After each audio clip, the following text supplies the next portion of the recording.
Story 1. Don't talk about your ex. Don't look at your phone. Ask open-ended questions. Don't complain too much. I'm going to elaborate on a couple of these because a couple of comments are coming up repeatedly. Don't talk about your ex. If it's just a 1-minute summary, that's fine. There are a couple of issues I can see with a prolonged conversation. It can end up being a therapy session where we just end up unpacking all your relationship baggage, which I may not have the emotional energy for, and it's not what I'm looking for on a first date. Those conversations can happen later. It's easy to start complaining about your ex or speaking badly about them, and that can also be very off-putting. If you talk about them badly to a random stranger, are you also going to be talking about me? The opposite is also true. Any man who is careful with his words regarding his ex and who does his best to speak respectfully of them is a big sign of maturity for me and makes him a lot more attractive. Don't look at your phone. For anyone that wants to update a friend on how it's going for safety, there are obvious times when there are natural breaks. Like if someone gets up to go to the bathroom, etc., where sending a quick update is fine. And I will head off to the bathroom for a break if I'm feeling like I really need to send an update on how things are going. Open-ended questions. Consider the difference between, do you like pizza? Yes/no, or what's your favorite food and why? They can answer any number of foods for any reason. The first question causes the conversation to end because the answer is simply yes or no. You either need to ask a follow-up question, or they need to ask you the same one back. The open-ended question gives them an opportunity to talk more about what they like and why, and it allows you to bounce off each other. Story 2. If you have met online, don't pressure the person too much with your expectations. It's basically a stranger. You don't need to end up in a relationship with that person. Get to know them as a human being at first, without any exact ideas of the type of your potential future relationship. Story 3. You should listen as much as you speak. If you are 30 minutes into the date and you do not know anything about them, it is time to shift the focus of the conversation towards them. Story 4. This one is mostly for women, but don't bring your friend if you never mentioned that she was coming before.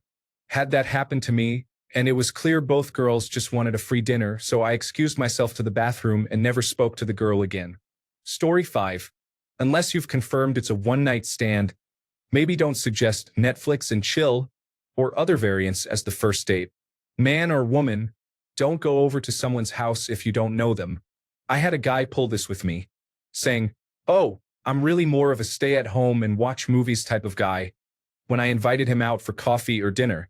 First, it came off as, okay, this guy is just interested in sex. Second, I'm not going over to any stranger's house regardless of how well we clicked beforehand. I tried again to ask for a public date spot. He insisted on me coming over, and that was the end of it. When I said no thank you, I got a bunch of increasingly confused and then desperate texts. If I didn't think you were a serial killer before, I definitely do after the fifth. We could have really hit it off. Don't be so guarded text. Story 6. 1. Don't make a big deal out of it. It's for coffee, lunch, or cocktails, and that's it. In sales, the purpose of the first meeting is to get the second meeting. Likewise, the purpose of first dates is to get the second date. You're not there to have a physical relationship. You're there to establish mutual interest. You're not on a job interview. You're there to learn about the other person. That means being more interested in learning about them than talking about yourself. Open-ended questions are really good for that. Not the job or college major or anything like that, but rather what that person is interested in when it comes to life. What is that person passionate about? If things are going well, if and only if all the positive signals are present, then suggest extending the date to a casual dinner or something low-key like walking in the park or something fun. Specifically, do not take her to a fancy place on the first date. That's the sign of a full-court press. No matter how well things are going, don't rush into anything physical.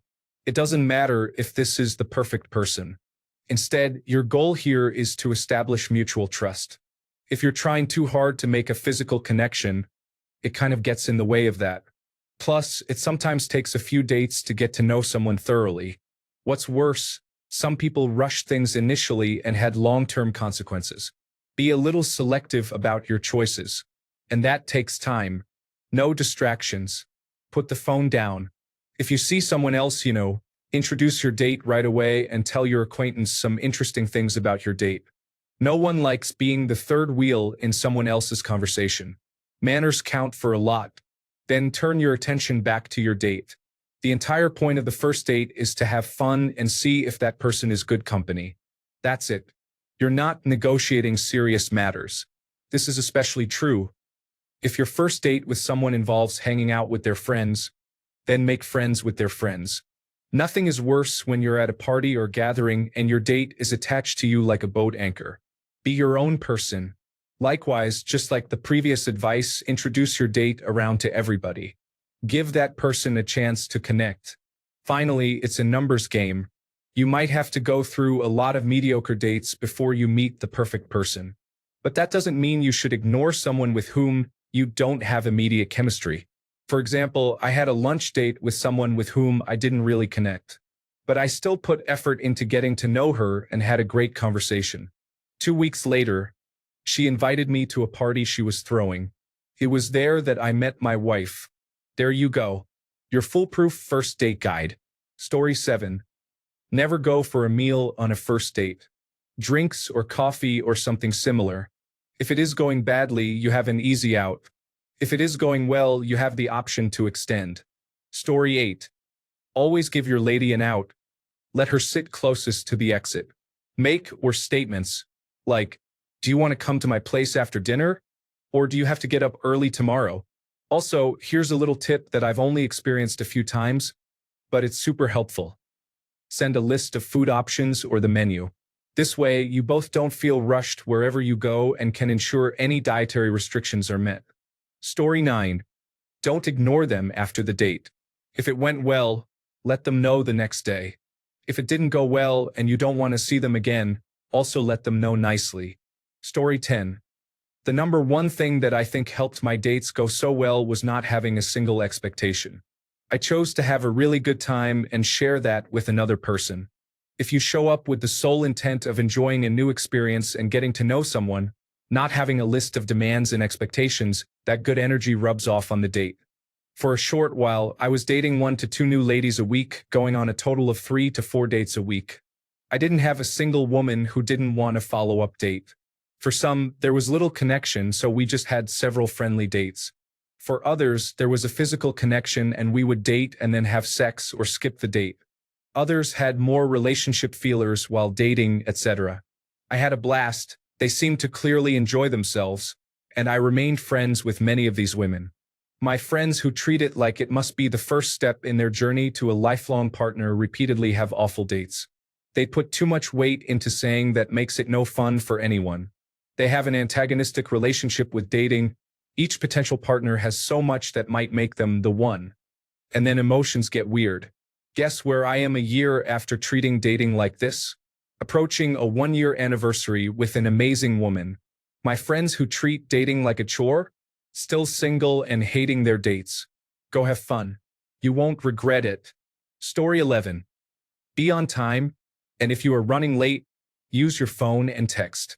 Too many women I have been on dates with think it is cute to show up 10 minutes later than we planned and act like nothing happened. Would you be 10 minutes late for a job interview you wanted? Probably not. So if you are interested in this date possibly leading somewhere, show the same level of respect. Story 12. If you are going to be late, let them know. Everyone knows when they are running behind. It is polite to give someone notice so they are not sitting there waiting for you. Story 13. I was a serial dater for a while after my divorce. I had been married at 16 and at 22 was single for the first time in my life. I went on a lot of first to third dates, and after 2 years, I assumed I still needed to work on myself before clicking with someone because I just wasn't connecting with anyone. Then I decided to go on one more date with a funny guy from a place I had worked before. I had no idea what a first date should be until then. He never touched his phone. Maintained eye contact, but not overly, if that makes sense. I genuinely felt like the only girl in the room, kind and respectful to the waitstaff. Not a single unkind word about his son's mother despite what I knew to be a very sticky custody situation. He had full custody. Asked me open-ended questions. From, what's a place you hope to visit or experience in the next 5 years? to gently asking for an overview of what type of relationship I was looking for. Something fun and short, non-committal, or long-term.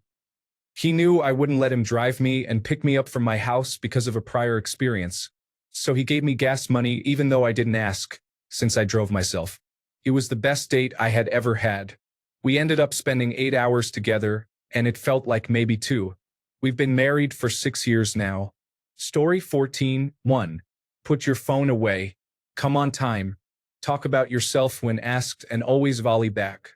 Avoid controversial topics. Do not push your beliefs. Compliment when and where appropriate. When someone would like to take the full bill, decline politely and say you can split it. Do not keep looking at your watch or phone. If not interested, just politely give a hint after dessert. Story 15. I had a woman ask me for a second date before we were even halfway through the first. At the end, I politely declined, and she was fine about it. It was really awkward to have to deal with that mid-date. Story 16. Come expecting to pay or go Dutch. If they offer to pay, be polite and don't order the most expensive thing on the menu. For every question about you, ask your date a question about them. And no, what about you does not count. Ask them a new question. Story 17. Just remember that the stakes are very low. It's your first time meeting this person, and you don't have to marry them.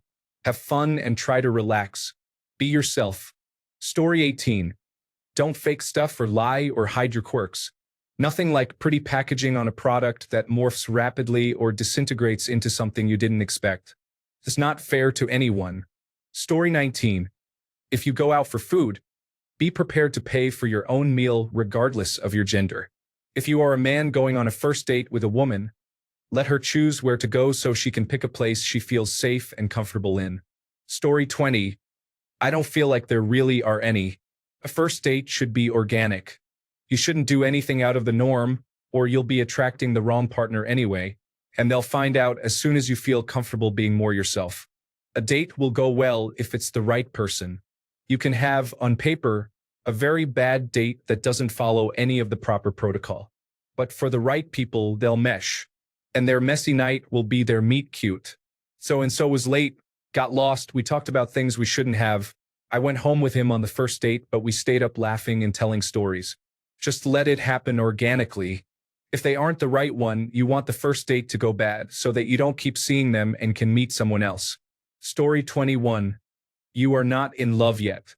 They are cute, they are fascinating, you are feeling attracted, and you are having fantasies of getting them to move in with you right now, or going on a round-the-world backpacking trip with them, or opening up your own cute little board game shop and a BDSM dungeon. It might work out that way. You might look back in 10 years and say it was love at first sight. That could very well happen. But you are not in love yet. Story 22. Frog rape. Family. Recreation. Occupation. Goals.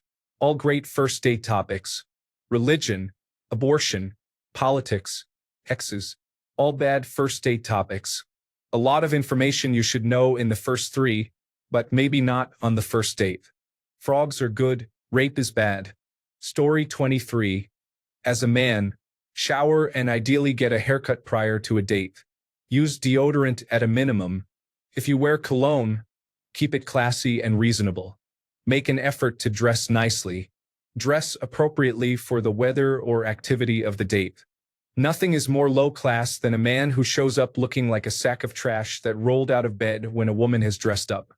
Ideally, confirm the date slightly earlier and be on time, or at the very least, actively communicate if running a little late. If you are more than 15 minutes late, you're inconsiderate in just about anyone's eyes. Compliment your date, but don't be inappropriate. Hair, eyes, dress, a specific jewelry item. Avoid inappropriate comments. Hold the door if possible, help with her coat or chair. If walking somewhere, take the street side. If it's raining, have an umbrella big enough for the two of you, or make sure she's out of the rain. If drinking, don't get hammered. Whatever she does, always be in a headspace not to be sloppy. Make eye contact. Ask questions that show interest in the things she's into, ideally beyond mundane topics like jobs or where they're from. Let people finish their points. Don't just wait to talk. Listen to what the other person has to say and ask to know more. Avoid politics, religion, or hot-button topics. Avoid sexual topics unless it's clear the topic is acceptable. Pay for the date. If she offers to split, decline the first time, but if she insists, accept the offer. If you're too broke to date or seem to routinely date women out to exploit you, you might want to reconsider your behavior. Don't expect anything for having paid. Whether you get any action or not, ask if she'd like to be walked to her car, house, or transit. Make a comment like, "Hope you get home okay," or "Text me when you get home." Send a message like, "Had a nice time/pleasure to meet you." After you get home or after the made it home, text exchange happens. If you're engaging in intimacy, practice enthusiastic consent. Do a quick check-in regarding sexually transmitted infection testing and have protection. Also, foreplay is important. If she actually enjoys the experience or is satisfied, you'll most likely be highly regarded. Be honest with the woman and respectful of her time regarding the likelihood of seeing her again. If you're not feeling it, send a respectful "was nice meeting you, but I don't see this going any further. Wish you the best" type message. Whatever her behavior is, always be graceful and respectful. Even if someone is unpleasant, treat them as a human and with respect. Who you are is often defined by what you do when you have the choice to be the better person or not. You don't owe anyone anything, but there's no reason to be nasty to a stranger.